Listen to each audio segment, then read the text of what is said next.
They didn't whisper when they saw her. They didn't hide their stares. They didn't even pretend to be polite. A black woman stood alone at the edge of a billionaire wedding, and in that moment, she was already guilty of being too dark, too quiet, too out of place. Every smile around her felt sharp. Every glance carried a verdict. She could feel it in her chest, that familiar tightening, the old weight of being judged before a single word was spoken. When security was called, no one objected. When she was humiliated publicly, no one intervened. She stood there, calm on the outside, while years of silence, stolen dignity, and swallowed rage burned inside her. They thought she was powerless. They thought they were untouchable. But they were wrong, because if you stay until the end of this story, one name will be spoken, and in that instant, the entire room will collapse into silence, fear, and regret. The first thing people noticed about Naomi Carter was that she didn't belong. Not because she caused a scene, not because she was loud, but because she was black, standing alone at the edge of a wedding that looked like it had stepped out of a glossy magazine. The Silver Oak estate shimmered under late afternoon sunlight. White tents, crystal chandeliers, champagne towers. Guests in tailored suits and flowing gowns laughed easily, as if money had removed the need for caution from their voices. This was the kind of wedding where last names mattered more than first ones. Naomi stood near the garden path, her navy dress simple, her posture calm. She held no drink, no phone, no handbag worth whispering about, and that alone made people uneasy. From the moment Evelyn Monroe spotted her, the mood shifted. "Who is that woman?" Evelyn asked sharply, her manicured hand tightening around her champagne flute. The wedding coordinator hesitated. I'm not sure, Mrs. Monroe." Evelyn's eyes narrowed. She didn't ask again. Security was summoned with a flick of her wrist. "Remove her," Evelyn said, loud enough for nearby guests to hear. "Immediately." A hush rippled outward, curiosity blooming faster than discomfort ever did at events like this. People turned, eyes lingered. Some frowned, others smirked. Naomi didn't move. One of the guards approached, awkward, already apologetic. "Ma'am, there seems to be a misunderstanding." "A misunderstanding?" Evelyn stepped forward, heels sinking slightly into the grass as she closed the distance. Her smile was thin, practiced. "This estate is private. This wedding is private, and you were not invited." Naomi met her gaze calmly. "I believe I have every right to be here." A few guests chuckled softly. Evelyn laughed out loud, sharp and brittle. "That's adorable." She leaned in just enough for the words to sting. "Look around. Do you really think you belong among people like us?" There it was, not screamed, not shouted, just slipped into the air like something everyone was expected to understand.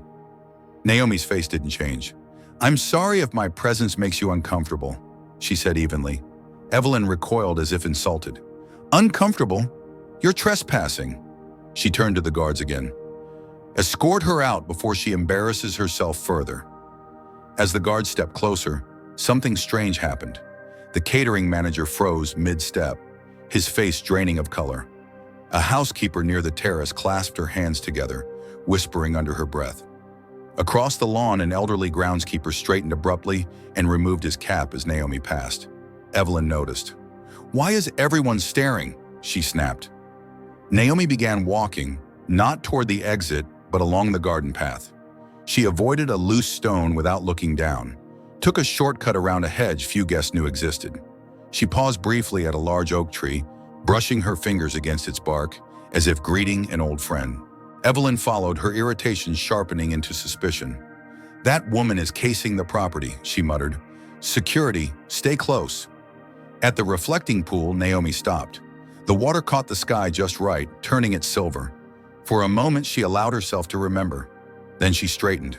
The groundskeeper approached slowly, voice trembling. "Ms. Carter, is that really you?" Evelyn spun around. "Excuse me." Naomi smiled gently. "Hello, Mr. Lawson. You've kept the gardens beautiful?" Tears welled in the old man's eyes. "Your father would be proud." Evelyn stepped between them immediately. "Enough. Get back to work." She grabbed the man's arm with an authority she'd never questioned before. Naomi said nothing, but the silence grew heavier. Whispers spread among the staff. Guests noticed the tension and filled the gaps with their own assumptions. "She probably slipped past the gate," someone said. "Always looking for a payout," another replied. Unbelievable entitlement. Naomi was escorted toward the iron gates. She walked with dignity, her spine straight, her steps unhurried. At the threshold, she stopped and turned back, scanning the faces. Some looked smug, some uncomfortable, some relieved. Evelyn lifted her glass. Finally. Naomi crossed the street to a parked sedan. She opened the trunk and retrieved a leather briefcase. The guard hesitated. "Ma'am, what's in the case?" Naomi smiled faintly. "Documentation." She walked back through the gates. Evelyn's face darkened. "Absolutely not. Remove her again." Instead of returning to the crowd, Naomi sat at an empty table near the edge of the reception. She opened the briefcase, spreading out neatly organized documents. Guests stared openly now. "She's got nerve," Evelyn said loudly, "trying to intimidate us with fake papers." Naomi ordered a glass of water. Evelyn intercepted the server. "No one serves her, no one speaks to her." The isolation was deliberate. "Surgical," Naomi kept reading. A loose circle of guests formed around her table. Voices sharpened. "Who does she think she is? This isn't a public park. She's clearly planning a lawsuit." Naomi closed her notebook and looked up. "I'm simply observing." "Observing what?" Evelyn demanded, pushing forward. "You're threatening my guests." "Not at all," Naomi said calmly. "I'm observing how people treat someone they believe has no power." Laughter erupted. Powerless. That was the word they liked. Before Evelyn could respond, a man stepped forward from the parking area. Officer Lucas Reed, invitation still tucked into his jacket. His eyes landed on Naomi, and all the color drained from his face. "Oh my God," he whispered. "Naomi?" The crowd leaned in. "You know her," Evelyn scoffed. Officer Reed swallowed. "Yes, I do." "Well," Evelyn pressed, "who is she?" He hesitated, reading Naomi's subtle shake of the head. "She's someone you don't want to disrespect." Evelyn laughed. "This is ridiculous." Officer Reed removed his cap, and in that moment, something shifted. Naomi looked at her watch. The silence felt intentional, like the calm before something broke. Have you ever watched someone be judged the moment they walked into a room, before they spoke a single word? And if you were standing there, would you have spoken up, yes or no? Tell me your answer. The silence after Officer Lucas Reed removed his cap felt unnatural, like the air itself had been ordered to behave. Evelyn Monroe recovered first. She always did. "This is getting absurd," she snapped, waving a dismissive hand. "Lucas, you're here as a guest, not as law enforcement. Do your job and remove this woman from my property." "My property?" The words hung there, heavy with ownership, certainty, entitlement. Officer Reed didn't move. Instead, he looked at Naomi Carter with something dangerously close to respect. "Ma'am," he said carefully, "I didn't know you'd be here today." Evelyn's smile cracked. "Why are you speaking to her like that?" Naomi closed her briefcase halfway, her fingers precise, controlled. "It's all right, Officer Reed. I was just about to leave." Leave. That single word made the crowd relax. A release of tension rippled outward. People wanted the discomfort gone, not explained. Evelyn exhaled sharply. "Good, then we can move on." But Naomi didn't stand. Instead, she turned one page in her folder. Paper whispered against paper. Evelyn stiffened. "What are you doing now?" Naomi didn't look up. "Reviewing public records." "Public records?" Evelyn laughed. "You think pulling fake documents will scare us?" Some guests joined in. Nervous laughter, cruel laughter. "She's fishing," someone muttered, probably hoping for a settlement. Naomi finally raised her eyes. "Has anyone here actually checked who owns this estate?" The question cut through the chatter. Evelyn's face flushed. "Of course we know. The Monroe family has lived here for 20 years. Officer Reed shifted. "Actually, property ownership is public information." Evelyn turned on him sharply. "Lucas." "Yes, ma'am." "Do not embarrass yourself." But it was already too late. Officer Reed pulled out his phone. Naomi watched him, not to guide, not to interrupt, just to confirm. Silver Oak Estate, he said slowly, typing. 1127 Silver Oak Drive, Greenwich. Guest leaned in, curiosity overpowering loyalty. Evelyn folded her arms. You're wasting everyone's time. Officer Reed's brow furrowed. Huh? What? Evelyn demanded. This property was originally registered in 1926, he said, under the Carter Family Trust. The laughter died instantly. That's impossible, Evelyn snapped. We purchased this estate legally. Officer Reed scrolled. There's no record of a sale, Naomi spoke quietly, because there wasn't one. Evelyn stepped forward, voice rising. This is some kind of scam. She memorized old records. Anyone can look things up online. Naomi nodded. That's true, but not everyone knows where the original boundary markers are buried. She gestured toward the oak tree. The northeast corner, she continued calmly, marked by initials carved into the trunk. My grandfather did that himself. The groundskeeper, Mr. Henry Lawson, took an unsteady step forward. She's telling the truth, he said. I remember the carving. I was a boy. Evelyn whirled on him. You're fired. Mr. Lawson didn't flinch. I've worked this land for 40 years, before your family arrived. Naomi turned toward him. You were never her employee. The words landed like a dropped glass. I've paid Mr. Lawson's wages through the Carter Trust since 2004, Naomi said. Every check, every year. Officer Reed's phone buzzed. He stared at the screen, then looked up slowly. She's right. The crowd shifted uneasily now, champagne glasses lowered. Conversation stopped pretending to be polite. Evelyn's voice sharpened. This is harassment. This woman is disrupting my son's wedding. Naomi stood at last, slow, deliberate. I came here to observe, she said, to see how people behave when they think no one is watching.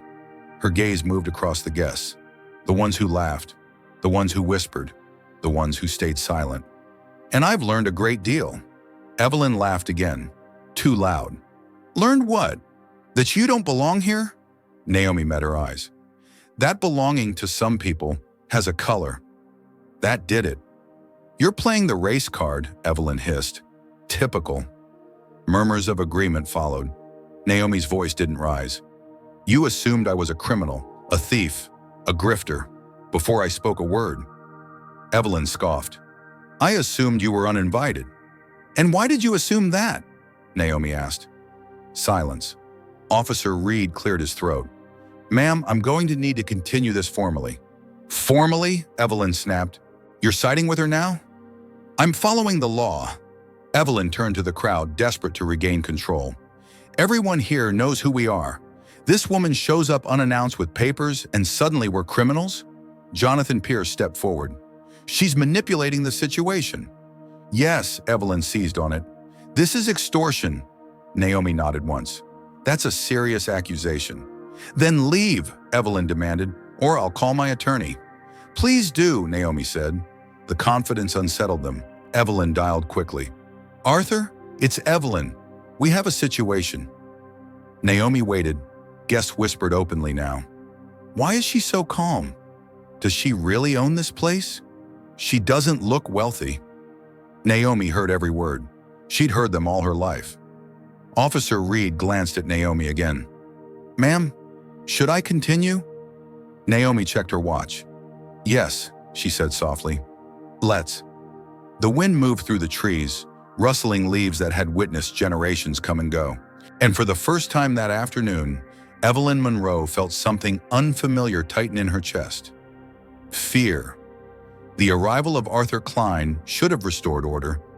Instead, it shattered what little control Evelyn Monroe still believed she had. Arthur stepped through the crowd with the confidence of a man used to being feared. His suit was expensive, his reputation even more so. When he saw Naomi Carter standing beside Officer Reed, his stride slowed. Then he stopped, completely. The color drained from his face. Judge Carter, he said quietly. The word landed like a dropped plate. Judge. Evelyn laughed once, sharp and disbelieving. Arthur, don't play along with this nonsense. Arthur didn't look at her. Your Honor, he continued, lowering his voice, I wasn't aware you were present today. Naomi inclined her head politely. I wasn't aware I'd be required to identify myself. The guest froze. Officer Reed's posture straightened. Judge? Arthur swallowed. Naomi Carter is a federal judge for the Northeast Circuit. The silence was absolute. Even the wind seemed to pause. Evelyn's mouth opened. No sound came out. Judge. Federal. Those words rewrote the entire afternoon in an instant. The whispers that had once carried contempt now carried terror. I don't understand, Evelyn said faintly. She doesn't look… Naomi didn't let her finish. Like power? She asked calmly. No, power doesn't need to announce itself. Daniel Monroe, the groom, stepped forward at last. His face was pale, eyes locked on Naomi. Judge Carter, he said hoarsely, I know you. Naomi turned to him. Recognition softened her expression. Yes, she said. I know you too, Daniel. Evelyn's knees nearly buckled. You know my son? Daniel swallowed hard. 3 years ago, I stood in her courtroom. Federal charges. I was guilty. A gasp rippled through the guests. I was facing decades, Daniel continued. Judge Carter could have ended my life as I knew it. Naomi said nothing. She didn't, Daniel said, voice breaking. She gave me a second chance. Community service, accountability, counseling. She believed I could change. Daniel turned to Naomi, eyes shining. I did. The irony cut deep and clean. Evelyn stared at the woman she had tried to humiliate. This black woman she had dismissed as a threat, a thief, a nobody. The woman who had saved her son. Naomi looked at Evelyn now, not with triumph, but with something far more unsettling. Clarity. For 20 years, Naomi said, her voice steady, my family's property was taken through fraud, through forged documents, through silence. Arthur Klein nodded grimly. We'll need to discuss voluntary disclosure immediately. Evelyn collapsed into a chair. Naomi raised a hand. I didn't come here for vengeance. The crowd leaned in. I came to reclaim truth, she continued, and to remind us what justice is meant to be. She walked slowly toward the center of the lawn, where everyone could see her. Justice is not humiliation, Naomi said. It's accountability with the possibility of redemption. She turned to Evelyn. You lived on my family's land without permission. You benefited from a lie. You treated people, staff, guests, strangers, as lesser. Evelyn's voice trembled. I didn't know. Naomi met her eyes. You didn't want to. The words were gentle. They hurt anyway. Here is my decision, Naomi said. The crowd held its breath. I will not remove your family from this estate, gasps. But this property will become a shared trust, Naomi continued. Its history restored, its workers protected, its legacy honored. She turned to Mr. Lawson. Your service will be recognized publicly. Tears streamed down the old man's face. To the staff, Naomi said, your dignity matters, always. Then she looked back at Evelyn. You will issue a public apology. You will fund scholarships in my family's name. And you will confront your bias, not privately, but openly. Evelyn nodded, broken. Yes. Daniel stepped forward. Thank you, he said quietly. Naomi smiled at him. Make it count. As she turned to leave, the guests parted instinctively. No applause, no cheers, just silence filled with understanding. Naomi Carter walked toward her car, not as a judge, not as an owner, but as a woman who refused to let hatred define her power. The sun dipped low over Silver Oak Estate, and for the first time in decades, the land remembered its truth. Now I want to hear from you. How did this story make you feel? Angry, sad, hopeful? Do you think Naomi made the right choice by choosing mercy over punishment, yes or no? If this story moved you, comment the number 111 below so I know you stayed until the end. And tell me, what country are you watching from? If you believe stories like this matter, please share this video so more people can hear it.